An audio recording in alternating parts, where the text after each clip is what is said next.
Now we're going to be talking about the information paper. This is a 3-page chance to tell about your technologies, capabilities, and value, adding some graphics and some more detail that you really couldn't fit in on a quad chart. The information paper is based on the flow of your completed quad chart. The draft that we're going to send you at least is, and it's got more opportunity to put some details in it. I'll show you what to expect when you get that draft in just a little while. We're going to compare it to a fictitious quad chart. But first, let's talk about some general instructions.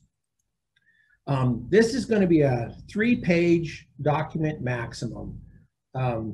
If it's over 3 pages, if we are the ones evaluating here at Encountering Innovation, we'll actually reject it and send it back. The tech scouts want it to be short. I've seen people send in 10-page information papers and say, hey, is this good enough? And it's like, no, it's not. Because the tech scouts require that. They will get annoyed with us and with the company if they send that in when they know what they were told. The page numbers at the bottom and centered. There's a number of different formatting settings that are already in the paper, and we just ask you to just leave them alone. Then it will be formatted similar to all the other papers and what the tech scouts are expecting. I know you may find it a little awkward, but please do that, and don't be shrinking the fonts down to try and cram more and more information in. Just stay within the guidelines you have. One of the things that the tech scouts say all the time to us is we want it in 8th grade English. Yes, 8th grade English. The reason why is because they may not be experts on what you're talking about. They probably aren't. They're smart people. They've been sitting sometimes for several days in meetings, and you don't want to make them have to fight for gathering the information that they need to know what to do with this. Just make it easy. Explain it in good, simple English. Use that in your information paper, because the person that they're sending it on to will probably not be an expert, and they are being asked to look at what they're getting sent in addition to their daily job. So you just want to make it easy. If there's intellectual property, it should be marked on both the paper's headers and footers. This is per the tech scouts requests. That will already be included on the draft with your company name in the header and footer. So just assume that. Don't put anything classified into whatever you submit, because you never know where it could end up. So obviously you don't want classified material in there. And another point, this is kind of a simple point, but don't use hyperlinks, because most of the people in the government are working with email accounts that have hyperlinks stripped out of them. So what you'll end up with is missing hyperlinks. So what you would do instead was copy the hyperlink, put it in text, maybe put it in parentheses or something. You can even color it, but don't let it be an actual hyperlink. Just you can make a comment beside it, copy this hyperlink, and something like that. The information paper, you can have diagrams in it, pictures as needed to support what you're trying to get across. In fact, we really encourage it. That's what makes it stand out. Your technology stand out from other people's. And who wants to just look at a whole bunch of technologies that are all just in written form? And then at the bottom, you're going to find 2 signature lines for communication with the tech scouts. One of them is the single point of contact. That's the person that's responsible to gather information and communicate it with the tech scouts. And the other one is the authorized point of contact, as we've talked about before. That's the company authorization person. And we really want to do that. In many cases, in small businesses, it's the same person. You may be the only person in your company. That's perfectly fine. But don't just delete one side and say, hey, I'm the same person, so I just threw that other line off. Please go ahead and sign it twice if that's what you need.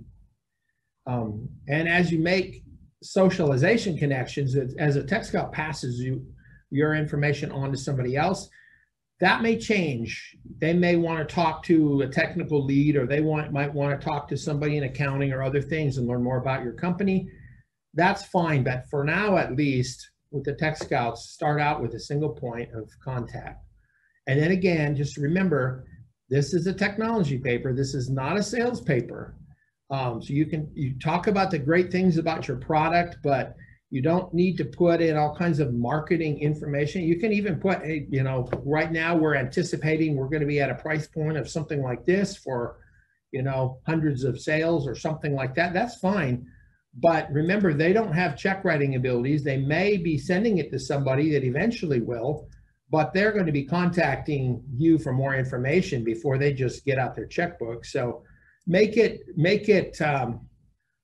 more informational and less arm twisting. Now, what we're going to do is we're going to actually look at the quad chart itself, which you should already have filled out, but I'll start out with a fictitious company here.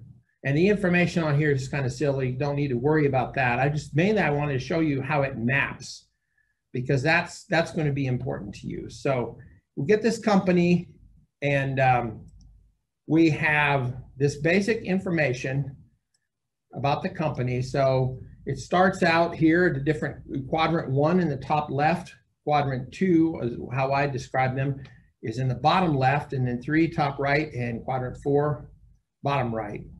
So we're going to take this information now and we're going to bring it over into the information paper draft. And what we're going to send you is actually a draft based on your original application. So remember, this is not going to be the same information that you would want to have in it when you actually start editing. So you're going to take your quad chart and then cut and paste the values that you have now in your final version and bring them across. So let's take a look at that. And over here on the right-hand side, in parentheses in bold red, I'm actually telling you where this information comes from. So the Bluff Statement, which we had you work on the quad chart, and the Bluff Statement, that Bluff Statement now goes word for word into this information paper.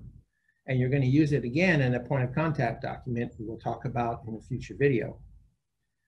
So we start out putting the Bluff Statement in, and then down here, this technology category, if the conference that we're supporting that you're involved in actually will use that category, that would be in quadrant 3 on the top right. You can compare with the documents that we're going to supply with this. You'll be able to look at this and the quad chart to compare.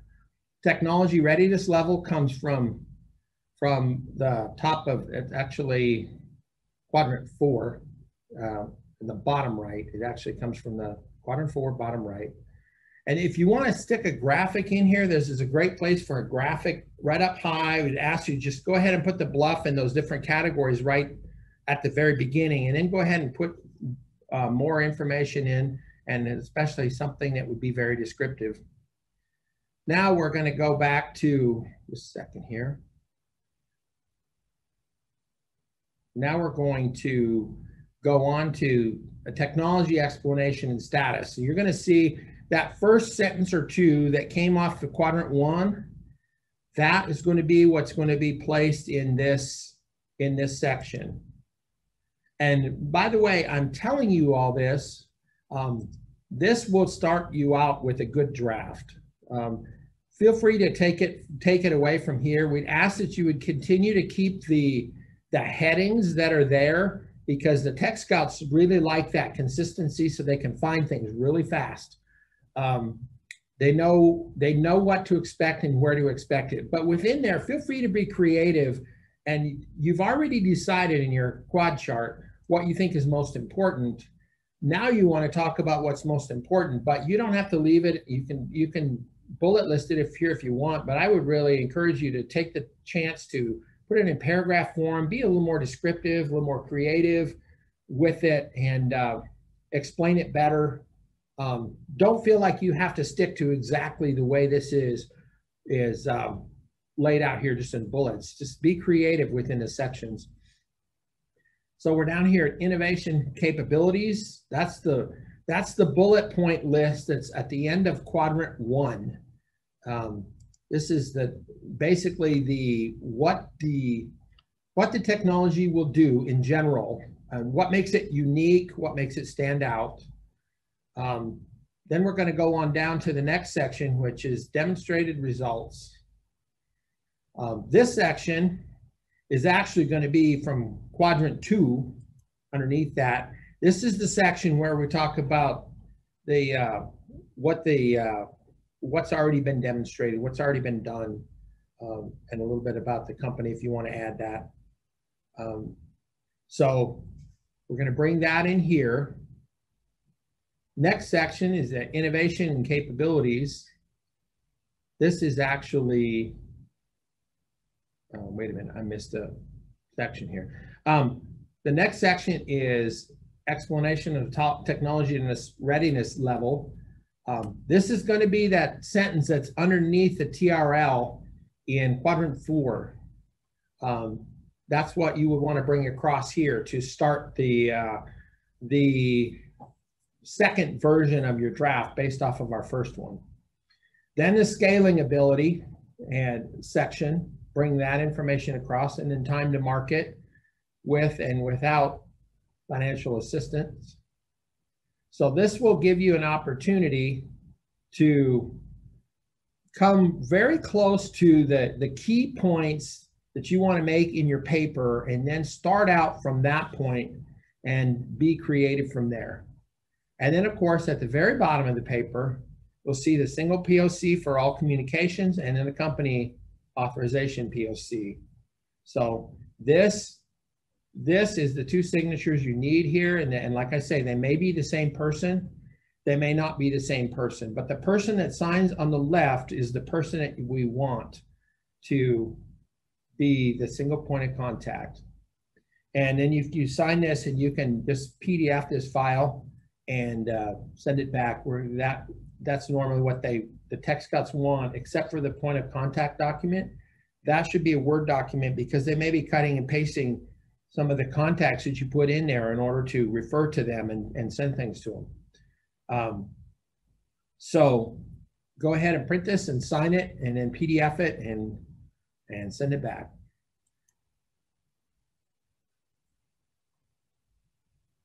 Got it?